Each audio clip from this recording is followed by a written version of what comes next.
اگلا سوال ہے، عموماً اکثر بریلوی علماء کی جانب سے دین میں داخل کی گئی خود ساختہ بدعات کو اچھی بدعات کہہ کر جسٹیفائی کیا جاتا ہے، ہاں جی، اور اس کے ثبوت میں وہ علماء حضرات صحیح مسلم شریف سے ایک حدیث پیش کرتے ہیں کہ حضور صلی اللہ علیہ وآلہ وسلم نے فرمایا، جو کوئی اسلام میں اچھی بدعت نکالے گا اسے اس کا اجر ملے گا اور تمام عمل کرنے والوں کا اجر بھی ملے گا، جبکہ ان عمل کرنے والوں کے عمل میں بھی کوئی کمی نہیں ہوگی۔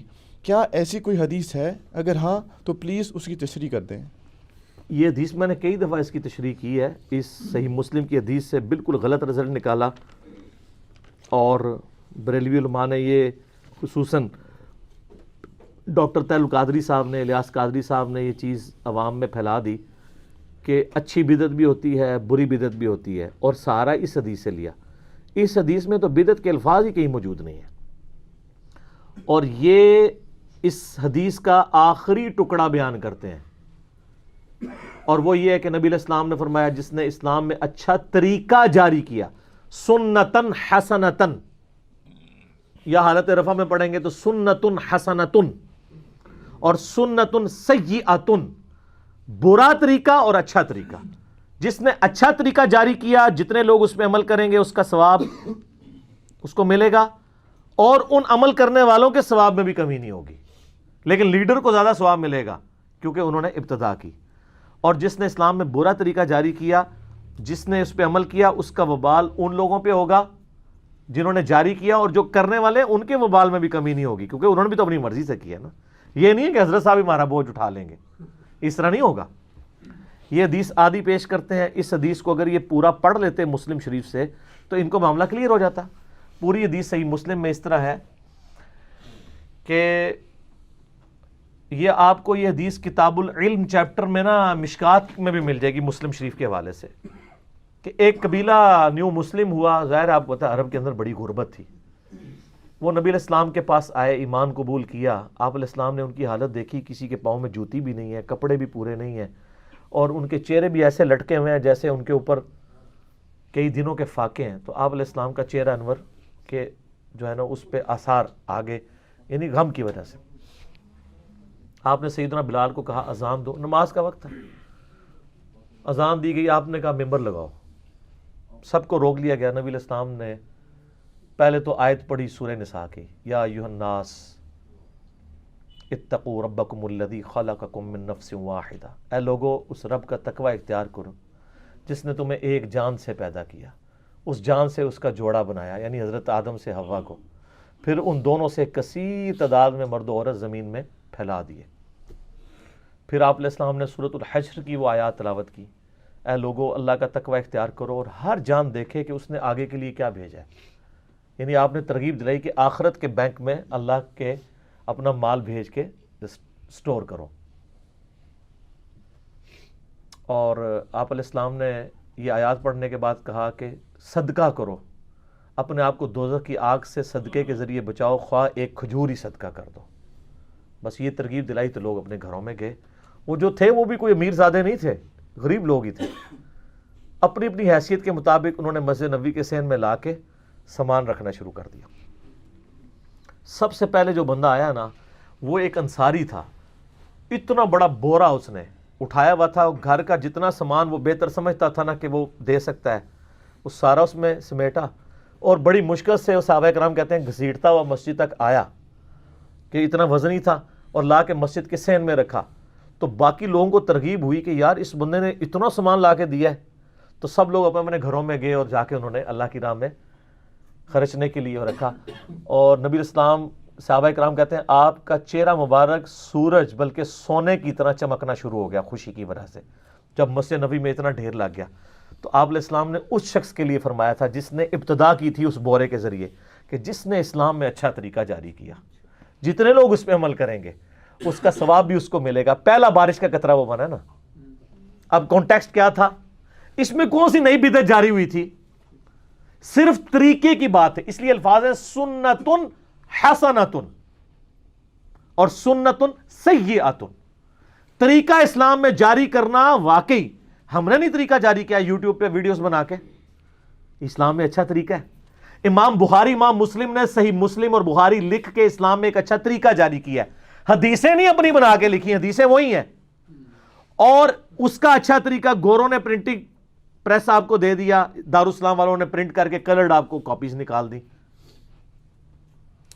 یہ گھڑیوں پہ نماز کی ٹائمنگ کو فکس کرنا نبی الاسلام کے زمانے میں تھا، یہ اسلام میں اچھا طریقہ۔ مسجدوں میں قالین بچھانا پہلے تو کچی تھی، اسلام میں اچھا طریقہ۔ پہلے لوگ تسبیحیں یا دانے استعمال کرتے تھے، اب ڈیجیٹل کاؤنٹرز آ گئے ہیں، اچھا طریقہ۔ پہلے لوگ اونٹ کے اوپر حج کے لیے جاتے تھے، اب لوگ کدھر سر 4 مہینے میں سب کانٹیننٹ کے لوگ پہنچتے تھے، آج اسلام آباد سے 4 گھنٹے کی فلائٹ ہے سر۔ 4 مہینے میں کتنی دفعہ وہ بیمار ہوتے تھے، قافلوں کے لٹنوں کا ڈر ہوتا تھا، راستے میں جنگلی جانوروں کا ڈر ہوتا تھا، کتنا مشکل۔ وہ تو زندگی میں ایک حج کرنا مشکل ہے، ہر چوتھے دن تسی عمرہ سے پہنچے ہوندے، کوئی سوچ بھی نہیں سکتا تھا اس زمانے میں۔ تو یہ اچھا طریقہ جب 70s میں بوئنگ 747 کی یہ جمبو جیٹ کی فلائٹ شروع ہوئی ہیں، اسی کی وجہ سے تو حج عمرے کی تعداد زیادہ بڑھ گئی ہے۔ تو یہ سارے اسلام میں وہ اچھے طریقے ہیں جس کی وجہ سے اوریجنل چیزیں وہی ہیں۔ نبی الاسلام نے اونٹ پہ طواف کیا تھا، آپ ویل چیئر پہ کر لیں، اونٹ لانا ضروری نہیں ہے، ویسے وہ لانے بھی نہیں دیں گے آپ کو اب اونٹ، کیونکہ ظاہر ہے کہ وہ جب سے مسجدوں میں قالین ہے تو اب اس مسجد میں آپ جوتیوں سے نماز نہیں پڑھ سکتے، الا یہ کہ آپ صاف جوتی رکھیں۔ جس طرح جب تک یہ وہ وائٹ والا ماربل نہیں تھا نا حرم میں، تو لوگ ایک نیا جوتیوں کا جوڑا لے کے جاتے تھے، وہ زمین تپتی تھی، وہاں جا کے وہ نئے جوڑا پہن کے طواف کرتے تھے، پھر اس کو اس میں ڈال لیتے تھے تاکہ باہر کی گندگی اندر نہ آئے۔ تو یہ سارے اسلام میں اچھے طریقے ہیں۔ سپیکر کے اندر نماز اچھا طریقہ ہے، ویڈیوز ریکارڈنگ اچھا طریقہ ہے، اس کے ذریعے آپ دعوت پہنچا رہے ہیں۔ مکتبۃ الشاملہ سافٹ ویئر، ایزی قرآن و حدیث، اسلام 360، اینڈرائڈ ایپس، یہ سب اسلام میں اچھے طریقے ہیں۔ کیوں؟ اوریجن نہیں نہ تبدیل ہوا، لیکن جہاں اوریجن تبدیل ہوگا وہ بدعت ہے۔ وہ بخاری مسلم میں بدعت کی تعریف کیا ہے؟ من احدث فی امرنا ھذا فہو رد، جس نے ہمارے دین میں جو تعلیم میں نے کیا ہے ایز اے حکم، اس میں جو تبدیلی کر دی وہ مردود ہے۔ نبی الاسلام نے کہیں یہ حکم دیا ہے کہ اونٹ پر ہی حج کرو، تو لہذا اونٹ کو ریپلیس کرنے سے کوئی دین میں تبدیلی نہیں آئی۔ یہ لوگ بدعتیں حلال کرنے کے لیے یہ مثالیں دے رہے ہوتے ہیں، لیکن جہاں آپ الاسلام نے کوئی چیز دین میں تعلیم کر دی ہے، ایک جملے سے آپ نے اس کو فارغ کر دیا ہے۔ کون سا؟ صحیح مسلم میں حدیث ہے، امام باقر علیہ السلام نے جابر بن عبداللہ سے سنی، اور امام جعفر علیہ السلام نے اپنے باپ امام باقر سے سنی، اور کچھ واسطوں سے امام مسلم تک پہنچی۔ 2005 نمبر حدیث ہے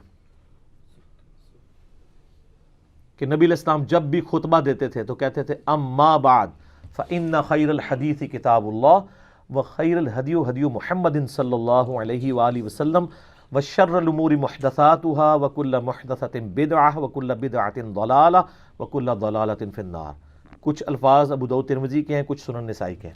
آگاہ ہو جاؤ، سب سے بہترین کلام اللہ کی کتاب ہے، سب سے ہدایت یافتہ راستہ محمد کا ہے صلی اللہ علیہ وآلہ وسلم، اور بدترین کام وہ ہیں جو دین میں خود سے جاری کر دیے جائیں۔ اس طرح کے ہر کام بدعت ہیں، اور ہر بدعت گمراہی ہے، اور ہر گمراہی دوزخ میں لے جانے والی ہے۔ تو وہ کہتے ہیں منع کدھر ہے؟ منع ایک ہی جملے میں کہہ دیا نا، منع۔ کہتے ہیں رفع دین کا حکم کہاں ہے؟ حکم ہے نا، صلو کما رأیتمونی اصلی، نماز اس طرح پڑھو جس طرح مجھے پڑھتے ہوئے دیکھتے ہو۔ اس حدیث کو کون روایت کر رہا ہے؟ مالک بن حویرث، اور مالک بن حویرث بخاری اور مسلم میں روایت کر رہے ہیں کہ میں نے نبی علیہ السلام کو غزوہ تبوک کے موقع پر رکوع میں جاتے وقت اور رکوع سے اٹھتے وقت رفع دین کرتے ہوئے دیکھا ہے۔ غزوہ تبوک کے بعد آپ 1.5 سال رہے ہیں دنیا میں، پوری زندگی آپ علیہ السلام رفع دین کے ساتھ نماز پڑھتے رہے ہیں، آخری وقت پہ چھوڑ دینا تھا۔ پوائنٹ ٹو بی نوٹڈ، وہ مسئلہ 70B دیکھ لیں۔ تو اس ایک جملے میں سب کچھ منع کر دیا، جس طرح وہ ایک جملے میں صلو کما رأیتمونی اصلی، جب آپ کہہ رہے ہیں اس طرح نماز پڑھو جس طرح میں پڑھتا ہوں، اب آپ کہیں گے رفع دین کا حکم کہاں ہے؟ انگلی اٹھانے کا حکم کیا ہے؟ بھائی جو صحابہ نے دیکھ کے روایت کر دیا، ہر چیز حکم میں داخل ہو جائے گی۔ یہاں پہ بھی جب کہا کہ نبی علیہ السلام کے راستے سے ہٹیں گے، وہ بدعت ہے۔ اب آپ بدعت کی مثالیں بھی سن لیں، اچھی بدعت بھی، بری بدعت بھی ہے، وہ بدعت ہی ہیں، ٹھیک ہے۔ اسلام کے اندر ایسی چیزیں داخل کرنا کہ جو نبی علیہ السلام نے تعلیم نہیں فرمائی، مثلا قبر کے اوپر اذان دینا، 21 حدیث میں، وہ کہتے ہیں حدیث میں تو نہیں آئی ہے، وہ نبی علیہ السلام کی حدیث ہے نا سنن ابی داؤد میں، جب مردے کو دفنا چکو تو اپنے بھائی کے لیے قبر کے سوالوں پہ استقامت کی دعا کرو.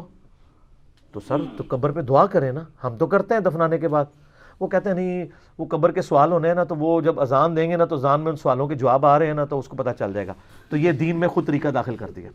وہ ڈاکٹر صاحب کی بھی ہے نا, تنویر بیٹا پڑھ, تنویر ہی سی پڑھ. تو یہ اب دین میں نیا طریقہ جاری کیا ہے. جب ہم کہیں کہ یہ کہاں سے, وہ کہتے ہیں منع کہاں ہے؟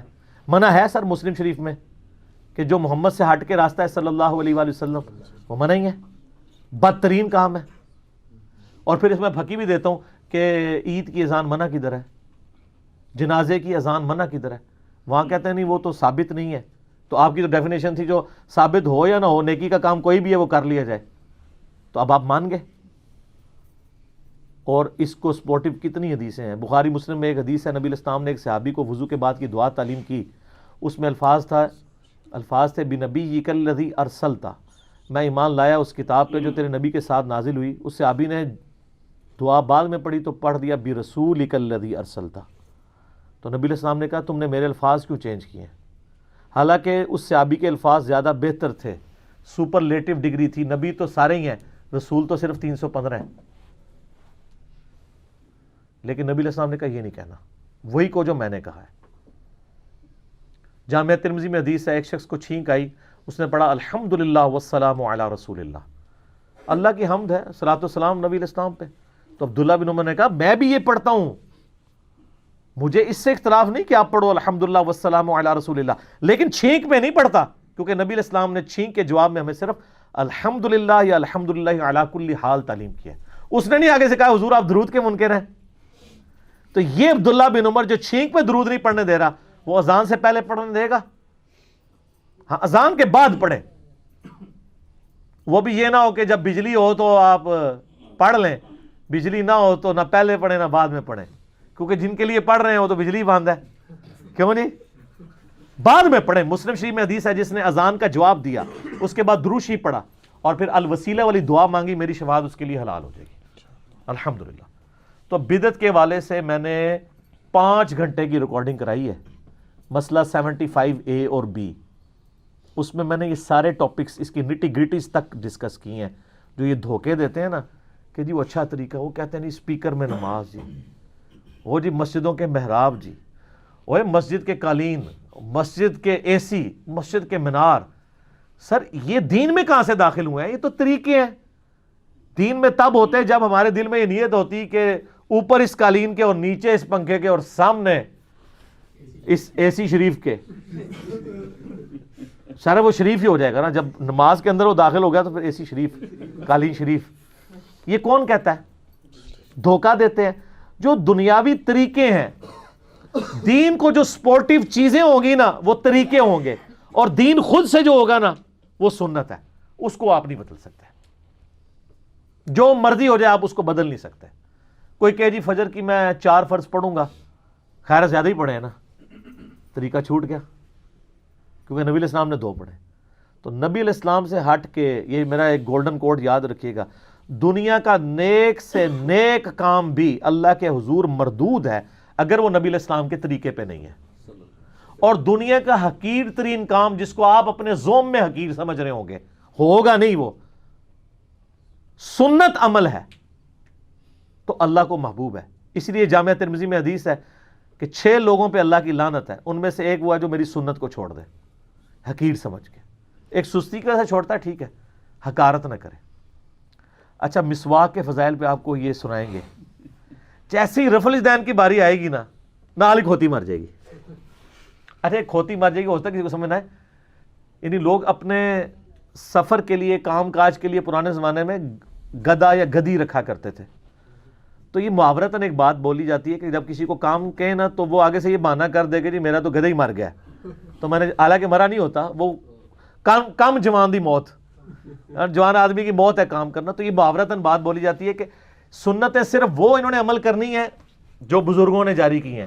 جو نبی علیہ السلام نے تعلیم فرمائی ہے نا وہ پہلے بزرگ اس کو اجازت دیں گے تو کریں گے, ادروائز ان لوگوں نے نہیں کرنی ہوگی. تو سنت کے حوالے سے یہ جو حدیث تھی کہ نبی علیہ السلام نے اس میں اچھی سنت اور بری سنت یعنی اچھا طریقہ اور برا طریقہ. سنت یہاں اصطلاح کے معنوں میں نہیں، لغت کے معنوں میں ہے. اچھی اور بری بدعت کا نہیں ہے، بدعت ہے ہی بدعت ہے.